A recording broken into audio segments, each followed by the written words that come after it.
What's going on, guys? Noguides here. Welcome back to another weekly tactics update. We have a big one. We got a new 5-3-2, a controlled 5-3-2, which allows you to control the fullbacks, how fast they run, how far they run, and that'll be all shown. Just in case you're new here, this is a weekly tactic update video where we go through every single tactics information. We have, of course, generally speaking, if you want to get better in FIFA, I suppose you can say you want a formation for different aspects of the game. You want one defensive formation and one ultra attacking formation. One for when you're losing, you have a formation to kind of start team pressing, get the ball back, go ultra attacking, and one to be more defensive and to close the game out. We're going to go through these systematically. Now, generally speaking, they relatively remain the same from last week, so I'll go through the one that's changed first just to save you time.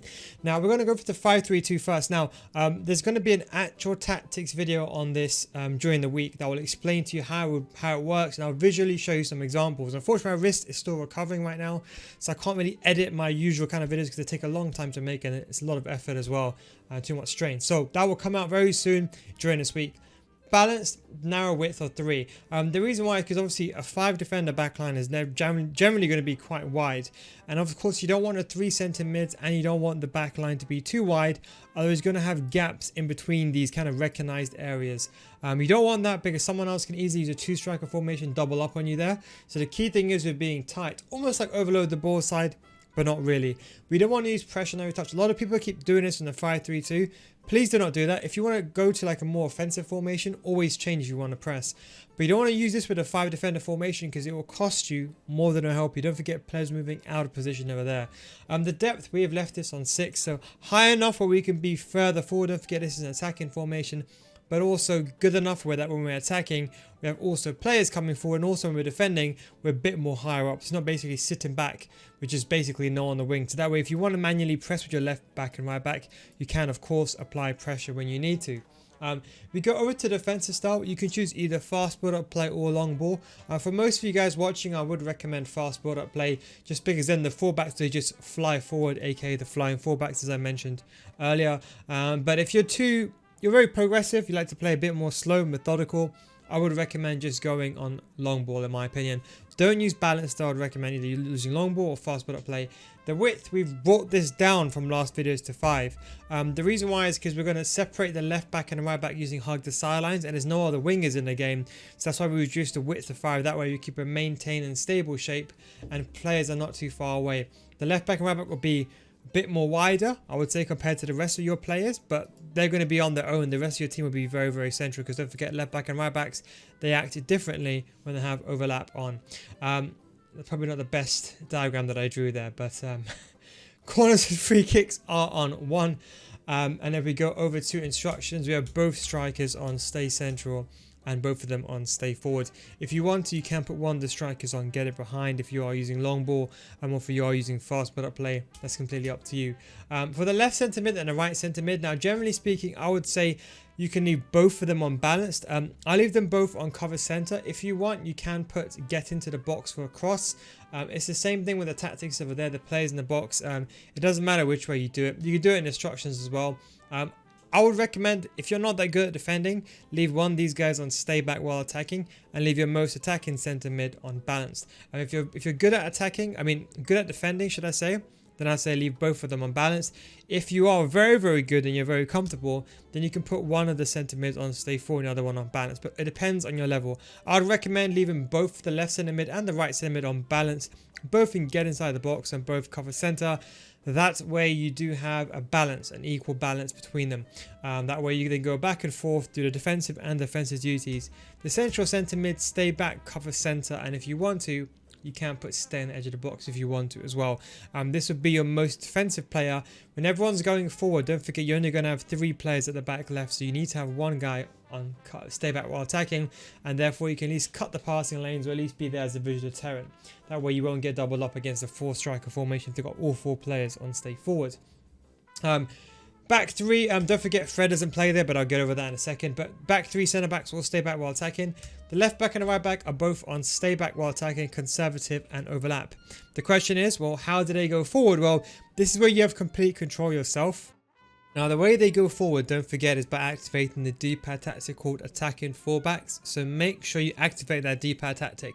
You press up on your D-pad and then you press left. It should bring up attacking fullbacks, and that means these guys will ignore this instruction and then go forward. Hence you can therefore control when they go forward and when they go back, both in defensive and offensive phases. You can also use hug the silent as well, but that video will be out on Wednesday.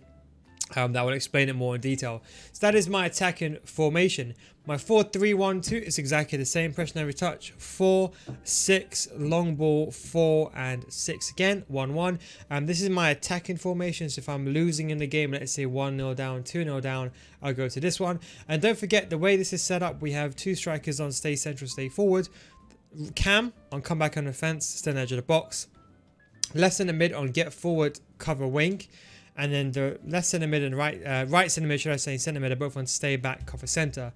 The idea is when you defend, you would defend in a 4-4-2. The reason why this is important is when your opponent is basically got the ball and he's parking the, well, not parking the bus, but let's say he's on a defensive phase, he's trying to waste time. You want to be being able to press in a 4-4-2. So it actually defends in a 4-4-2 and attacks in a 4-3-1-2. So I definitely recommend this if you are going to be using a formation if you want for a comeback. Stay back to the edge of the box for the central centre one, right centre mid, centre edge of the box as well. So these guys will be staying back. This guy will be a cam going forward. The left centre mid will join the attack. So basically when you're defending, he would run from this position and then Etta will be running from that position. So you've got the cam going internally and so then the left centre mid as well. For both the left back and right back, we've got them on stay back while attacking conservative, because you don't want to have just 2 players at the back. Again, if you want to send these guys forward, you can do using attacking fullbacks. Attacking fullbacks is a really good control. It's like a light switch. You can turn it on whenever you want. So if you want these fullbacks to go forward, you just flick that left down, the D-pad tactics on, and they'll start making runs going forward. So the attacking fullbacks, D-pad tactics, something to very much bear in mind. So those are my 2 attacking formations. Then I have the formation that I played for most of the game. We've got balanced 4-5, long ball 6 and 3. This is my 3-5-2 that I use majority of the time. If you are struggling with defending, put not the cam, put one of the strikers on comeback and offense, and that way when you defend, these guys will come back, make a backline 5. You'll have your 2 centre mids, and Ronaldo, or your striker, will come back to defend in a 5-3-1-1. I typically very good at defending, so I leave them both my strikers on stay central, stay forward, and my cam on stay forward. So if you struggle with defending, please move your left striker or your right striker on comeback on offense. It's very important that you do that. And generally speaking, if this guy comes over there, then this person will be the central player. So do bear that in mind. If you turn this person on comeback on offense, then this player will be the central player. Because don't forget, this will make the midfield 3 alongside these guys. So do bear that in mind. I'll leave them both on stay forward. Feel free to change that if you need to. Stay forward for the cam. Left centre mid and the right centre mid, both of them on comeback and offense. Get in behind, get into the box, and conservative interceptions for both the left mid and right mid. They're going to be the flying left mids and right mids, going to be going back and forward, up and down the game. Of course, you can still use hug the silence as I recommended in this video, and you can also use attacking fullbacks as well. But because they're not really fullbacks, it doesn't really do anything. Just in case you're wondering, so having attacking fullbacks means nothing in this formation because they're actually by default left mids and right mids. So just do remember that in case you want to try that. We have both the 3 centre backs on stay back while attacking, and that is pretty much I would say the formation I'll use for the majority of the game. Then we go to the ultra defensive formation. Balanced 4-3, balanced 5-3-1-1. This is basically going to be my I'm winning 1-0, I'm winning 2-0. I don't need to go forward. I can hold the ball, play safe. My anti-press formation. Come back on offense on every single player. Basically, striker stay central, come back in defense on false 90. Comes back in midfield. That way, when you have the ball, you're going to have a player to pass to midfield when you're getting pressed. Both CDMs on cut passing lanes stay back while attacking. And we have the centre mid here on drop between defenders and cover centre. That way, when you're defending, it basically becomes a backline 5. Again, this is the formation. Sorry, when you're attacking, so should I say, you have a backline 5, because don't forget, drop between defenders is only when you have the ball. So attacking support means when you have the ball. So he drops into a CDM back to like a centre back position, you make a backline of 5. The main thing is a transition, so if you do lose the ball, he'll be there for the counter attack. The most important thing is, everyone always asks me, can you play left back and right backs in this position? I can, because I know how to defend. Realistically speaking, once you become a good player, you'll understand that left backs and right backs is just pace and recovery, which is the most important thing, and positioning, not necessarily the defensive stats. So I do that, but I'd recommend if you are struggling, do play, I would say, left back and right backs there. If you are going to play wingers there, I'd recommend not putting someone like De Lufeu, who's high-low. Low defensive work rates don't really work well as left back and right backs. You ideally want at least a high medium or a high high is what's ideal.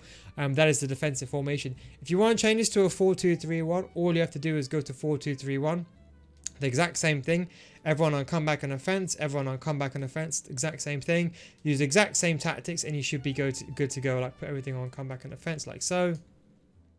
And there you go, you can play that in a 4-2-3-1 as well. Use the exact same tactics and you'll get the same system, except for this time you'll be defending in a 4-2-3-1 as opposed to the 5-4-1. Nothing has really changed that much from last week. That's why I wanted to go over the 5-3-2. That video will be out soon. And don't forget as well, I have my balance tactic, which is my anti-kickoff tactic. Everything's on one. Don't forget, we don't use this in the game. This is only to be used if, for example, we are at a phase in the game where, let's say we are kicking, or your opponent's kicking off first, I'll use this formation and I'll switch to my main formation after. And in case you're wondering about the team, you might be saying, is Fred playing in centre back? No, I actually sub off Fred and I put Henry on. So when I'm most of these formations, so for example like the 4-3-3, you can see Henry plays as centre back. This one he plays as a left centre back.